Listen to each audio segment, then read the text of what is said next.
Hello students, good morning. कैसे हैं सब? मज़े में है? चलो बढ़िया। आज हम देखेंगे थियरम नंबर 1। Theorem number 1। चलो हमारा थियरम फर्स्ट है, if f from x to y, g from y to z and h from z to s are functions, then ho gf is equal to hog of। मतलब सबसे पहले g और f में bracket और वो equal to h और g में जो ब्रैकेट है वो इक्वल आएगा, वो ऐसे हम प्रूफ करेंगे। चलो तो proof here f from x to y, g from y to z and h from z to s are given functions। चलो तो मुझे 3 फंक्शंस क्वेश्चन में दिए थे, वो मैंने मेंशन कर दिए। अब हम क्या करेंगे, now LHS is equals to, हमारा LHS क्या है, तो HOGOF को मैंने ले लिया, उसको मैंने x पर अप्लाई कर दिया। मतलब क्या होगा, HOGF ऑफ x। चलो अब हम इसको समझते हैं। तो ये जो ब्रैकेट दिख रहा है स्टूडेंट्स, ये जो ब्रैकेट है, ओके, उसको मैं सिंपल, चलो S बोल देता हूँ, सिंपल S समझ लेते हैं। तो मुझे यहाँ पे क्या दिखेगा, HOS ऑफ x दिखेगा, और उसका आंसर क्या आएगा, by the definition of composition of functions we may write h of sx आएगा, बराबर। तो आप देख सकते हैं ये आपका s है,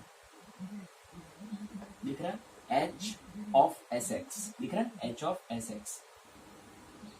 ओके, चलो अभी जो ब्रैकेट के अंदर है ना, जो ब्रैकेट के अंदर है, बराबर, वो क्या है, तो GOF ऑफ x है, GOF of x।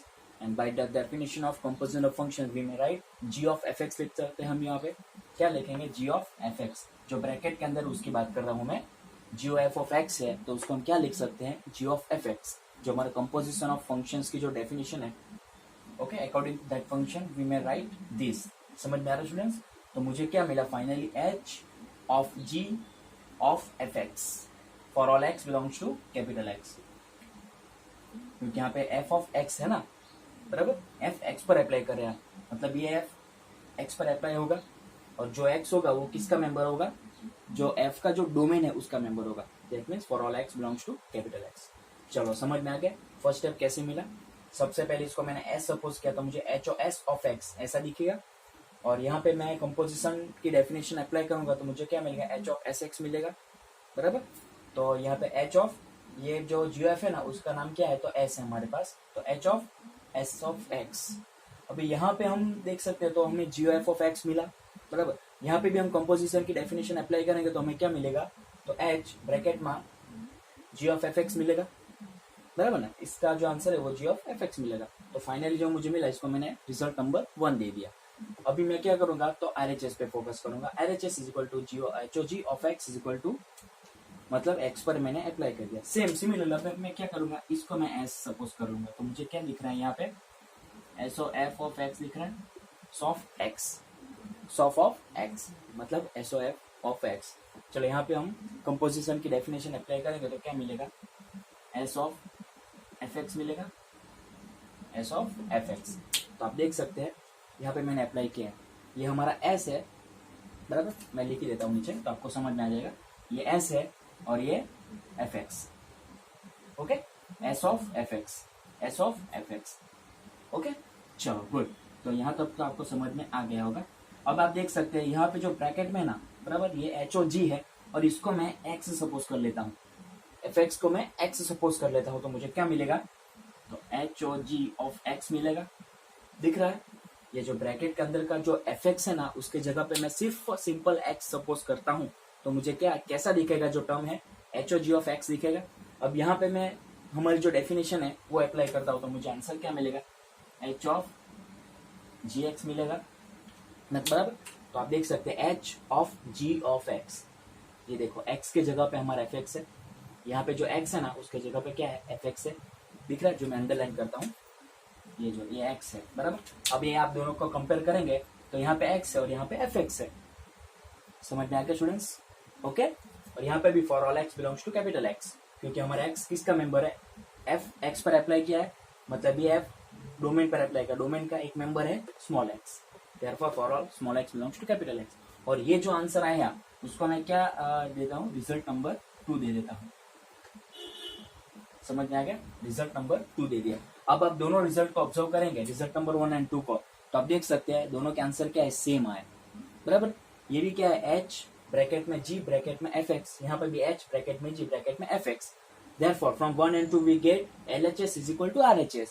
That implies HOG of f is equal to HOG of f. जो हमें प्रूफ करना था वो हमें मिल गया। समझ में आ गया स्टूडेंट्स? Okay, good.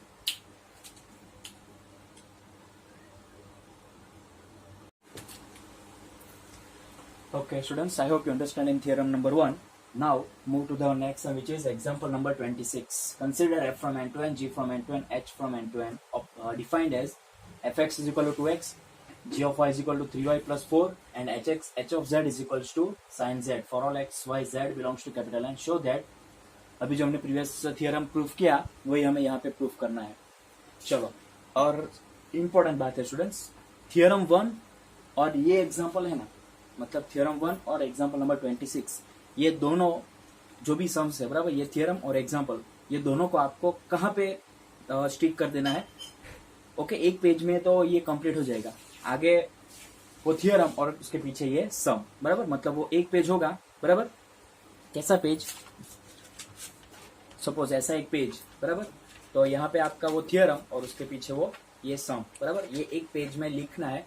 और वो जो कंपोजिट वाला जो हमारा टॉपिक है ना, वहां पे इसको ऐसे एज इट इज स्टिक कर देना है, बराबर। मतलब जो टाइप नंबर हमारा थर्ड था, टाइप नंबर 3, ओके, क्योंकि first type relation, second type 1 1 and on 2, and third type is a composite function, means composite function. वो जो लास्ट जहां से हमने टाइप नंबर 4 स्टार्ट किया, उसके आगे ये आपको स्टिक कर देना है, बराबर। ओके, समझ में आ गया? चलो, क्योंकि ये हमारा कंपोजिट फंक्शन पर डिपेंडेंट सम है इसलिए, और वो थियरम भी। चलो, here f from n to n, g from n to n, h from n to n defined as fx is equal to 2x, g of y is equal to 3y plus 4, and hz is equal to sin z. Okay, so we have given three functions fx, gy, and hz. Result number 1, 2, and 3. I give it result number 1, 2, and 3. Now, firstly, we find out the value of LHS.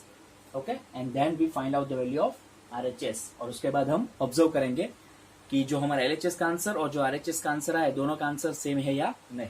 So now LHS is equal to h of g of x, मतलब जो हमारा LHS है उसको मैंने x पर apply किया, तो मुझे क्या मिलेगा। चलो, ये हमारा देख लेते हैं हम, ये h है और ये इसको मैं f समझ लेता हूँ, तो मुझे क्या दिख रहा है, h of f of x, तो उसका आंसर क्या मिलेगा, h ऑफ fx मिलेगा। तो यही है उसका आंसर, h ऑफ, और यहाँ पे भी हम अप्लाई करेंगे तो आपको आंसर वही मिलेगा। चलो, तो इतना तो आपको समझ में आ गया होगा। चलो, ओके, उसके बाद नेक्स्ट स्टेप आप करेंगे तो यहाँ पे आपको वो अप्लाई करना पड़ेगा, हमारा जो कंपोजिशन वाला जो डेफिनेशन है वो यहाँ पे, तो उसका आंसर क्या मिलेगा, G of X is equal to G of F X. तो उसका आंसर आपको फाइनली यही मिलेगा। चलो, तो अब हम तो देख सकते हैं h of g of F x आपको मिलेगा। अब यहाँ पे एफ एक्स के लिए हमारे पास है क्या है, तो 2x है। सो एफ एक्स के जो वैल्यू है वो यहाँ पे हम रिप्लेस करेंगे, तो हमें क्या मिलेगा, h of g of 2x from result number 1। Okay, क्योंकि रिजल्ट नंबर 1 में एफ एक्स इक्वल 2x है, वो मैंने यहाँ पे रिप्लेस कर दिया।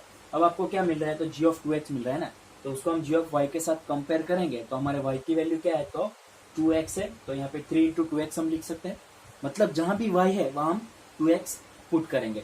सो we get h of 3 into 2x plus 4, 3 into 2x plus 4 दिख रहा है, समझ में आया स्टूडेंट्स। यहाँ पे y है और यहाँ पे 2x है, मतलब यहाँ पे y है तो वहां पे भी हमें 2x पुट करना होगा। सो 2 into 3 that mean 6x plus 4। सो हमें क्या मिलेगा, h ऑफ 6x प्लस 4 मिलेगा, और यहाँ पे क्या है, फ्रॉम रिजल्ट नंबर 2, क्योंकि हमने 2 पर से लिया है इसलिए फ्रॉम रिजल्ट नंबर 2। चलो, अब हम क्या देख रहे हैं, तो h of z is equal to sine z है हमारे पास, और h ऑफ 6x प्लस 4 है, मतलब क्या है कि जहां पे भी z दिखेगा वहां पे हमें 6x प्लस 4 वैल्यू पुट करनी है। कहाँ पे, यहाँ पे दिख रहा है sine of z, that's mean sine of 6x plus 4। समझ में आ गया, from result number 3 for all x belongs to capital N, क्योंकि x किसका मेंबर है, क्वेश्चन में है for all x for all X Y and Z belongs to capital N, बराबर, क्योंकि तीनों के तीनों मेंबर्स किसके हैं, ओके, कैपिटल एन के मेंबर है, इसलिए फ्रॉम रिजल्ट नंबर 3। तो हमारा फर्स्ट रिजल्ट क्या है, तो साइन ऑफ 6x प्लस 4 हमारा फर्स्ट रिजल्ट आया, मतलब LHS का आंसर क्या है, तो साइन ऑफ 6x प्लस 4। अभी हम RHS की बात करते हैं। RHS is equal to HOG of x, मतलब इसको हम x पर अप्लाई करेंगे, तो by the definition of composition क्या लिखेंगे, HOG ऑफ fx लिख सकते हैं, HOG ऑफ fx। चलो fx की वैल्यू क्या है हमारे पास, 2x है, ये रहा 2x, तो यहाँ पे हमने 2x पुट कर दिया फ्रॉम रिजल्ट नंबर 1। अब हम क्या करेंगे, again we apply the composition of function, definition of composition of function h of g of 2x, okay. अब यहाँ पे जैसा हम ये स्टेप करेंगे ना, तो सिंपल यहाँ पे टेस्ट ये सब वही यहाँ पे रिपीट होंगे, सिमिलर जो हमने यहाँ पे जो स्टेप्स किए वही स्टेप्स यहाँ पे रिपीट होंगे। आप देख सकते हैं h of 3 into 2x plus 4, that means h of 6x plus 4 and sine of 6x plus 4। Here result from result number 2 and from result number 3 for all x belongs to capital Z। तो आप देख सकते हैं दोनों comparison करेंगे, सिर्फ इतना ही है कि यहाँ तक स्टेप थोड़े डिफरेंट है, बाकी यहाँ से तो आपको as it is same step मिलेंगे। समझ में आएगा स्टूडेंट्स, ओके। चलो, तो ये हो गया आपका result number 2, that for from result 1 and 2 we get LHS is equal to RHS, that means HO bracket में GF is equal to HOG bracket में OF, जो हमें प्रूफ करना था वो। समझ में आ गया स्टूडेंट्स, ओके। चलो एकदम शांति से देख ले, और जैसा कि मैंने कहा ये थियरम 1 और ये एग्जांपल नंबर 26 दोनों को आपको एक पेज में लिख के जो हमारा कंपोजिशन वाला जो टॉपिक है ना वहां पे लास्ट में स्टिक कर देना है। समझ में आ गया, okay, good.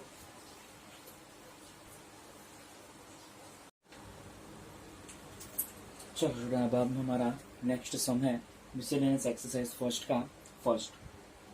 Let f from R to R be defined as fx is equal to 10x plus 7. Find the function g from R to R such that gf is equal to fog is equal to IR। Students आपको पता होगा कि जब हमने invertible start किया था तब starting में हमने 5-6 एग्जांपल्स किए थे, याद है आपको?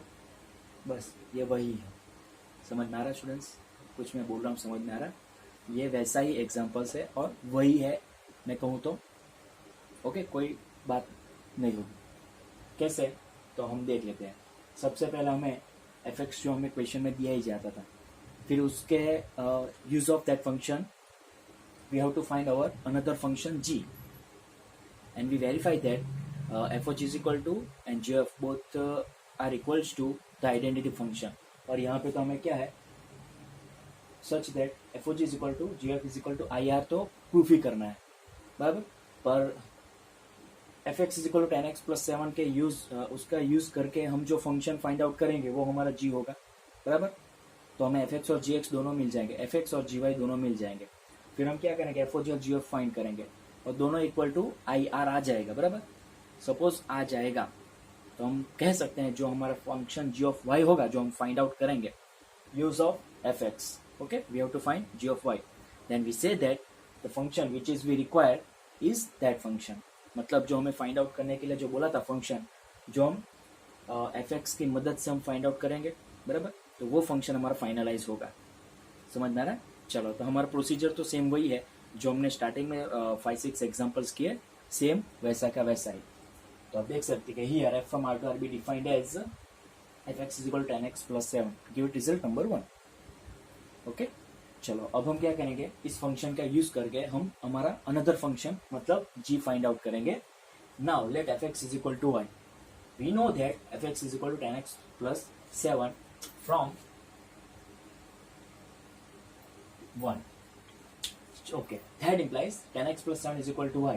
अब 7 को उस साइड शिफ्ट करते हैं तो 10x is equal to y minus 7, क्योंकि पॉजिटिव है उस साइड जाएगा तो नेगेटिव हो जाएगा। उसके बाद जो 10 है x के मल्टीपल में उसका कोएफिशिएंट वो हम उधर साइड डिनोमिनेटर में शिफ्ट कर देते हैं। So we get x is equal to y minus 7 by 10। So ये हो गया हमारा फंक्शन g ऑफ y, जो हमारा फंक्शन y में है। चलो, therefore define g from R to R where g of y is equal to y minus 7 by 10, give it result number 2। Now अब हम हम fog और gf दोनों की बात कर लेते हैं, बराबर, क्योंकि हमें दोनों equals to IR find out करना है। क्यों IR ही? क्योंकि f और g दोनों फंक्शंस आर पर डिफाइंड है इसलिए, बराबर। Okay, g f from R to R, because R f subset D g होगा ही, क्योंकि एफ का भी डोमेन और जी का भी डोमेन सेम ही है, बराबर। सेट ऑफ रियल नंबर सी है। Therefore, g f of x, g f को हम डोमेन पर अप्लाई करेंगे। So g of fx by the definition of composition of function. Next step, put the value of fx from result number 1. We may write g of 10x plus 7 from result number 1. Now compare g of 10x plus 7 with our result number 2. We get the value of y is equal to 10x plus 7. That means we have to replace the value of y with 10x plus 7. समझ में आ रहा students? Okay, तो यहाँ पे y है तो यहाँ पे 10x plus 7, इसका मतलब यहाँ पे जो y है ना उसके जगह पे मुझे 10x plus 7 रिप्लेस करना है। तो ये मैंने रिप्लेस कर दिया 10x plus 7 minus 7। So we get यहाँ पे plus 7 minus 7 both are cancel, so we get 10x by 10। Now 10 also cancel, so we get finally is equals to x। और यहाँ पे हमने फ्रॉम रिजल्ट नंबर 2 का use किया, इसलिए मैंने यहाँ पे मेंशन कर दिया। चलो, therefore gf of x is equal to x, x दोनों साइड से निकल लेते हैं, तो we get gf is equal to ir। चलो, एक हमने आई आर प्रूफ कर दिया, अब हम बारी एफ ओ जी की है। For f O g from R to R, obviously वो भी डिफाइन होगा क्योंकि आर जी सबसे डी एफ तो कंपलसरी आएगा ही आएगा। अब हम जियो एफ ओ जी को वाई पर अप्लाई करेंगे क्योंकि हमारे पास जी ऑफ वाई है इसलिए। So F O G of Y is equal to F of G of Y by the definition of composition of functions. Now put the value of g of y from result number 2 in this equation, we get f of y minus 7 by 10, क्योंकि हमारे g of y की जो value है वो यहाँ से हमने उठा के यहाँ पे रख दिए from result number 2। Now compare f of y minus 7 by 10 with our original result number 1, so we get the value of x is y minus 7 by 10। just replace x with y minus 7 by 10 in result number 1, so we get 10 into this value plus 7 from result number 1. Okay, so here firstly 10 cancel, then we get y minus 7 plus 7. Similarly here plus 7 and minus 1 also cancel, so we get f o g of y is equals to y. That means what we value put, we get that value, and therefore f o g is equal to ir, because the f o g is a function on r. Therefore gf is equal to f o g is equals to ir, because both the functions are defined on capital R. So f is an invertible and the inverse of f is f inverse of y is equal to g of y is equal to y minus 7 by 10. Hence the required function g from R to R is defined as g of y is equal to y minus 7 by 10. Simple है। Already हमने 5-6 examples this type we already done this type of sums. Okay students, in a past some few lectures. Okay, जब हमारा invertible function start हुआ था तभी starting में ही हमने 5-6 example इस टाइप के हमने कंप्लीट किए थे, तो आपको ये थोड़ा इजी समझ में आ जाएगा। तो आप देख सकते हैं यहाँ पे भी हमारा आंसर आ गया और ये। Okay, good.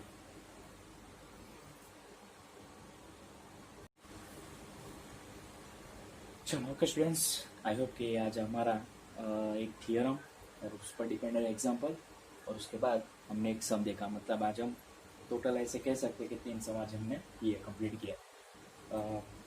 नेक्स्ट टाइम हम जो हमारा इन्वर्स फंक्शन है उस पर डिपेंडेंट अभी कह नहीं सकता कि कितना है, और ट्राई करेंगे कि कंप्लीट हो जाए, बराबर, क्योंकि आज हम यहाँ पे स्टॉप करेंगे। नेक्स्ट टाइम हम ट्राई करेंगे कि हम just try to possible to complete our inverse function. So students, meet you in next lecture, okay? And videos देखते रहिए, और अगर वीडियो आपको पसंद आए, बराबर, जो मैं आपको पढ़ा रहा हूँ वो आपको अच्छा लग रहा है, बराबर, समझ में आ रहा है, तो आप लाइक भी कर सकते हैं, सब्सक्राइब करिए, शेयर कीजिए, ओके? आपका दिल करता है तो कीजिए। Okay students, thank you.